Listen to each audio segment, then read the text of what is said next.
ऋषिकेश डांग और सभापति भिखारी चरण प्रधान को अनुरोध करी मंच उपरको आसीबा पई अनुरोध करी सर मंच उपरे रहिबे जो माने पुरस्कार ग्रहण कले खंडगीता साहित्य घर संपादक ऋषिकेश डांग और सभापति भिखारी चरण प्रधान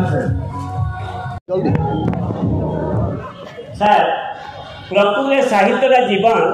एटा मो शुणी नहीं कि पढ़ी नहीं मो जीवन अनुभव करी मो शिक्षकता कला समय मोर आत्महत्यार अनुभव हो जाता इमित गोटे सांसारिक झड़झंझार उत्पीड़ित होकर एवं तापर जिते बेले गंगाधर गोटे साहित्य देखिली विश्व देख मधुमय जीवन विश्व देख मधुमय तापर मो मन आशंका होगला जे मु कौन पुआ को धरिकी पढ़ाऊे हईया समय बाटर पुआ मरीगला से विश्व देख दुखमय कही ना तापर मु आस्ते आस्ते विभिन्न साहित्य जड़ित होगली साहित्य प्रकृति जीवन एवं आमर पंडिता साहित्य शेष को आसी पहुँची मोला बेलू आरंभ मुझे सही डुगरीबाड़ी साहित्य संसद में से घूरी घूरी घूरी घूरी आसिक मुझे तो आसीगली बर्तमान मुझे 50 खंड बही खंडे लिखी एवं आमर ओडिया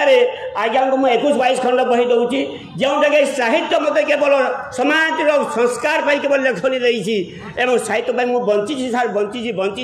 एवं शेष समय साहित्य मुझे शांति निष्पास देवी। धन्यवाद।